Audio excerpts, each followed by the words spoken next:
wanted to do a video today to show an example from two particular courses that I'm going to be teaching this spring. The first of those courses is the concrete prediction with Jaimini Rashi Dasas and Vimshottari Dasa used together to narrow a predictive window of time to within 1 to 3 weeks. That course is open for early registration, even though it starts in March, and there is a 15% discount available on that course until tomorrow night, the 24th of January at 10:30 p.m. London time. Now this is a 22-week webinar course, and it starts on the 24th of March, which is a Sunday, and that course will be from 8 to 9:30 p.m. London time. But the early registration discount ends this Thursday, the 24th of January at 10:30 p.m. London time. Because the dates are similar, I wanted to make sure everybody understood that.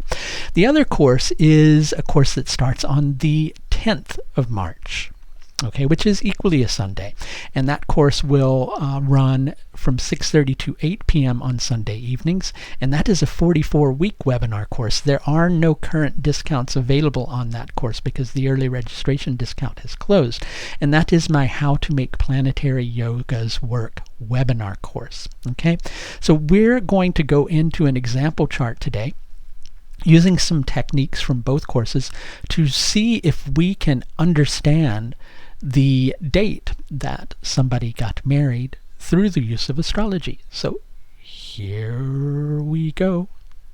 We're looking today at the chart of an American actor from the 30s and 40s whose name was Clark Gable. Clark Gable was married on the 20th of December 1949. We want to take a look and see if we can understand that date. And we're going to start first by looking at Vimshottari Dasa and see if we see or understand the potential of it happening through the use of that dasha. Now, obviously, since we're doing this backwards, we can see the date when it happens, which helps you to understand the techniques, right? So Venus we know as the karaka for spouse, for for any man. It equally works for women as well. So being in Venus Dasha alone gives the potential for marriage to occur. We're looking at the Rashi chart now, the main birth chart. Because Venus is neutral, we can see, that there may be some difficulties in the coming together of the marriage. I'm not going to go too deeply into those. We just want to point out the concrete date here today. But we see the strength for making this happen. Okay. In addition to that, here in the Rashi chart, Venus is also the 9th cusp lord. The 9th cusp deals specifically with marriage, right? Many of you understand marriage through the 7th house. So marriage can be either a 7th house event or a 9th house event, but the 9th house tends to be a stronger connection to marriage, right? I just want to qualify that statement because sometimes you do see it happen with just 7th house influences as well. Okay, so Venus rules the 9th cusp. If it has the strength to be productive enough, we know that Venus itself can produce that. One of the things that contributes to that, and this is something that's taught on an earlier course, which will be made available as a video course on concrete predictions with Vimshottari Dasa.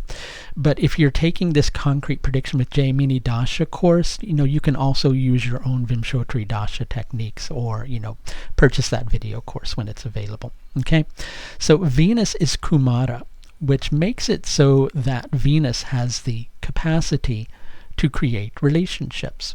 And in addition to that, I will include many of the notes from the Vimshottari Dasa course on this Jaimini Rashi Dasa course, so you can go through and read that and have the fundamentals there at your disposal. And as I said, that video course will be made available.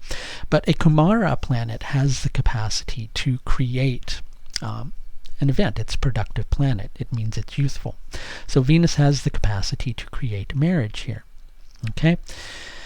Saturn, we want to see if Saturn does as well. Well, Saturn will, because Saturn here supports Venus. It rules Venus. So in Venus, Venus, Venus, Saturn, that can happen. Now, usually, this is an interesting factor because usually in a transitional dasha subdasha period, like Venus Venus or Moon Moon or Mars Mars, a lot of things don't usually happen unless a planet is the strongest planet in that particular Varga chart, which isn't the case here in the Rashi chart, right? So there's got to be some other reason that this event came together.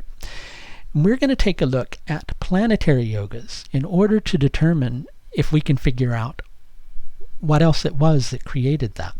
Okay, and this is something that's going to be on the Planetary Yogas webinar course, how to work with this particular technique. But I'm not going to go into the details because it's too long-winded here.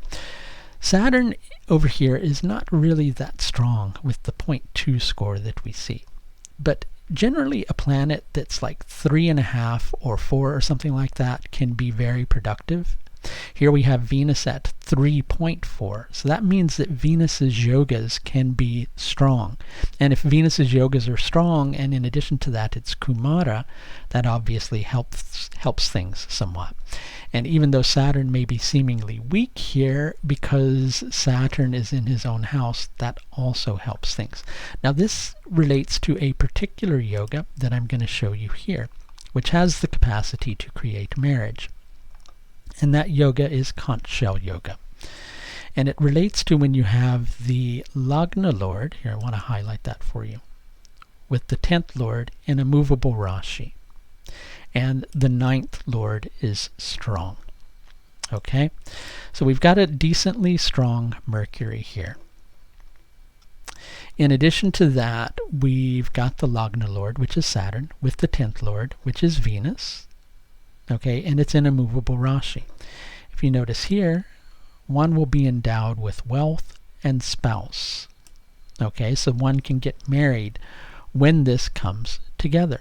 It has the potential to create marriage. And so that strengthened the capacity for this to happen during Venus, Venus, Venus, Saturn. So that's what we're looking at there. We equally want to go to the Navamsa chart, though, or the Saptamsha. We need to see something happening in one of those. Marriage can happen in the Saptamsha, especially if people seem to be coming together at a period of time when both of their charts are showing a strong connection. So let's go to this screen, which will show us these factors. When you look in the Navamsa, you see Venus is in a great friend sign. Because Venus is the Karaka for marriage, it can make that happen. Okay, but Saturn himself would seem to be creating some problems and some hindrances for marriage, because here it is Rashi aspecting the 9th cusp, and it's debilitated. A debilitated planet Rashi aspecting can create some issues. And there may have been some issues coming together with this particular marriage, but it's in the Saptamsha chart that we really begin to see the strength. There was a very strong relationship between these two individuals at this time. So let's take a look at that. Here you have Venus in an inimical sign, in the sign of an enemy, but it's Kumara. Okay, and in the Navamsa chart, Venus is in a great friend sign. But you have a good, strong, solid Saturn that's equally Kumara. Okay, so we want to see, do these two planets have a 7th house agenda or a 9th house agenda? When you look at Saturn, Saturn does not seem to indicate any 9th house agenda. Okay, Saturn rules the 3rd and the 4th from Venus, so there's nothing indicated there. He's placed in the 11th from Venus, but Venus rules the 9th from Saturn. You see, so that can, because of that spatial positioning, that can create the 9th house indications. Venus also rules the 9th cusp lord, which is Mars, so Venus has a 9th agenda here. Saturn has a 9th agenda, and they're both productive enough to create it. And equally in Vimshottari Dasa, you've got the strong indications of that yoga that I showed you before. So now we want to see the magic of Jaimini's Rashi Dasas coming into play, which is what this course that starts on the 24th of January is all about. And just a reminder, that's open for a 15% discount between now and tomorrow night, the 24th of January, which is Thursday, the 24th of January, in case you're watching this late. Okay? So going into our Jaimini screen, we're going to go straight to the Saptamsha chart. But first, let's have a little stop off at the Navamsa chart, just to show people a thing or two. when this actually happened would have been, as we said, 20th of December 1949. Cancer, Leo, Gemini would have been the dasha. Okay, so Cancer has the strength of a waxing moon supporting it. Okay, when you have a planet Rashi aspecting its own house, in Jaimini astrology that strengthens that house. That's also the 7th from Jupiter. Pardon me. So that's a strong indicator. That also activates Taurus, which is the 5th from Jupiter. And because the 5th is the 9th from the 9th, which is something called Bhavat Bhavam, when you have the same house from a house, that becomes an important factor. So here we're seeing some indications that are there. When you look at Leo, you've got a debilitated Jupiter Rashi aspecting, and you've got this sun that's not really helping very much, right? So this would have created some problems with the marriage, definitely, but obviously the two had a strong enough relationship, as we're going to see here in a moment. So there's some support from the sun, which is strengthening that, but there's a debilitated Jupiter, which is weakening it. At the same time, though, you've got a strong Mars, but a debilitated Saturn. So you have two debilitated planets, one strong planet and one so-so planet. Okay, and you have the moon in a friend sign. So you've got 3 fairly decent planets and 2 very weak planets. And so it's somewhat of a struggle associated with this, but we know that it came together because it happened. Okay, so when we look at, and we'll see why here in a moment, when we look at Gemini, Gemini holds Venus in a great friend sign. Gemini has its own lord, Rashi aspecting it, but it's also having some problems with Rahu. And equally, Ketu not really being that supportive. But in addition to that, that activates Leo, as we can see. It activates the pada for Leo. And in addition to that, it activates the ascendant, which is Aquarius. Now, when self-related factors get activated during Char Navamsa Dasha, that means that we're dealing with an important period for that particular divisional chart. So we're not seeing it with Cancer. And when we look at Leo, we're not seeing any self-related factors, but that's okay. It doesn't have to happen all the time. When we look at Gemini, though, we're getting the Atmakaraka, and also the what's called the Lagnapada, also known as the Aruda Lagna.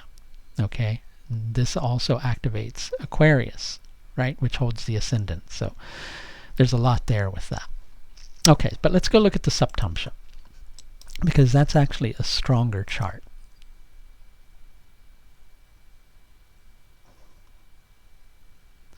When we look here, we see Cancer with an exalted Jupiter, right? That's a really strong Jupiter.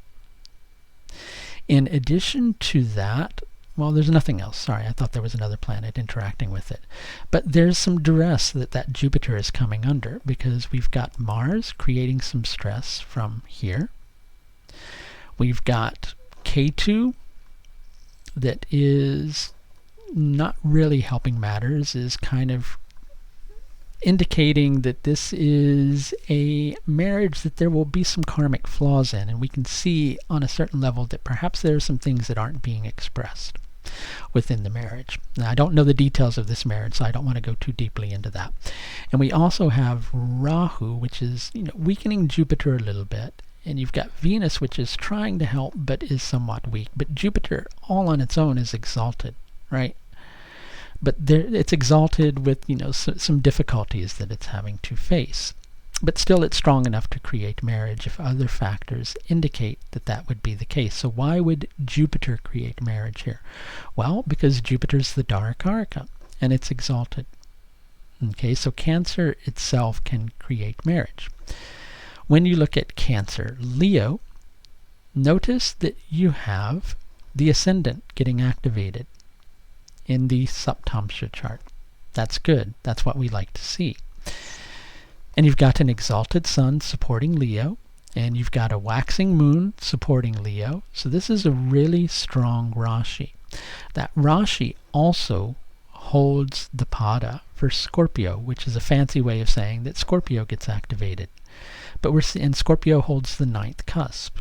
Now there are some weaknesses here with this Rahu and Venus, but this is all being brought about through Leo, which has a lot of support. So that strengthens whatever is down here.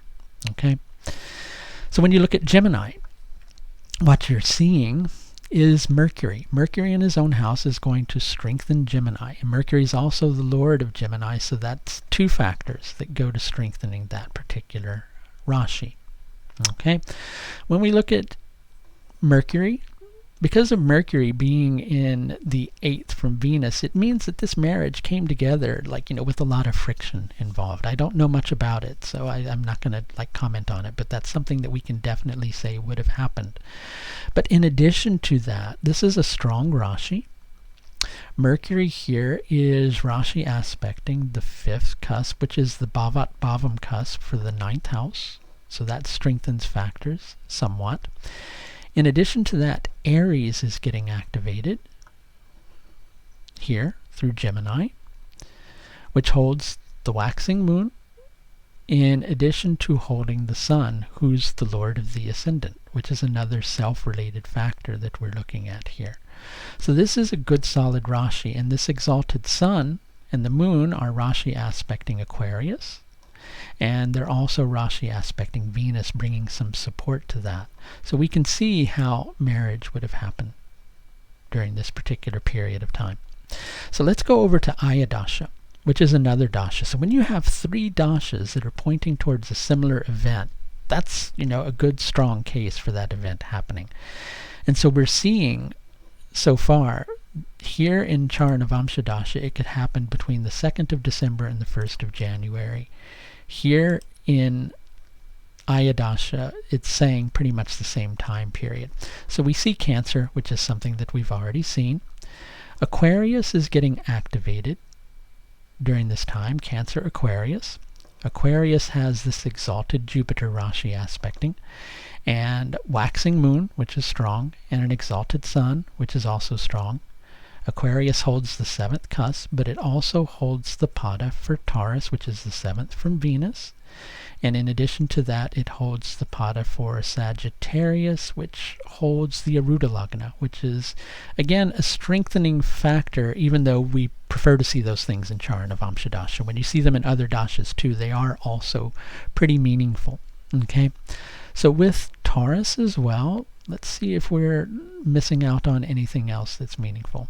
Right? So we're seeing this good, strong Aquarius, which holds the 7th cusp, which is activating Taurus, okay, which is the 7th from Venus. And so that can be meaningful.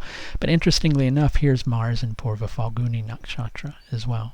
Purva Falguni Nakshatra relates to the coming together of a marriage. Okay? So when we go and we look at Pisces, Pisces gets the strength of Mercury helping and a little bit of separation from Saturn. Pisces is the 5th from Venus and the 9th from Jupiter, so it has a marriage agenda from those particular positions. It's strengthened. It also holds the Pada for Gemini.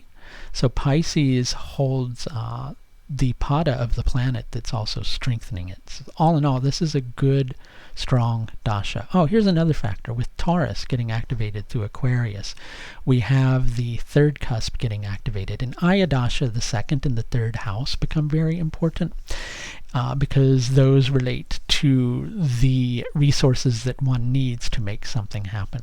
In addition to that, you have with Gemini, you have the Amachakarika getting activated, which is another important factor for Aya Dasha. These are all things that we're going to learn on this Jaimini Rashi Dasha concrete prediction course. So we're seeing 2nd of December to the 1st of January, right? 1950. So 2nd of December 1949 to the 1st of January 1950. But if we come back over here and we bring up Vimshottari Dasa and we go to Venus, Venus, Venus,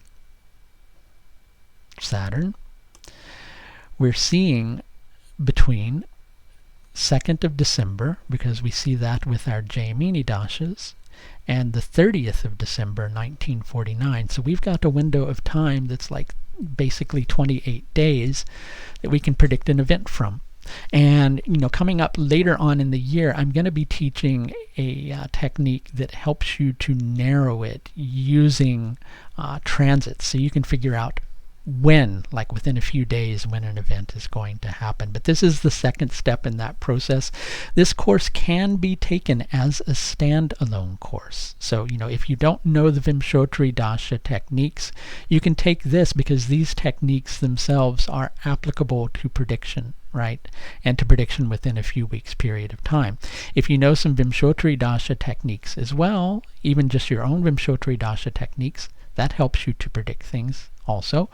And as I mentioned, the present concrete prediction using Vimshottari Dasa course that I am teaching will be available late spring, early summer, so that you can take advantage of that as well.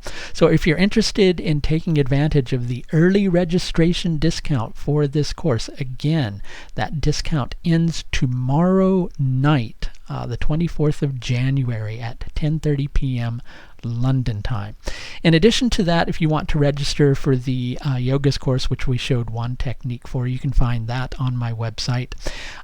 In addition to my medical astrology course, which also starts in late March. So I'm going to send you to the link first for the concrete prediction with Jaimini Rashi Dasas, which will be up above at this particular moment in time. And from that link, you can go and explore the other courses. Thanks a lot for watching, and talk to you soon.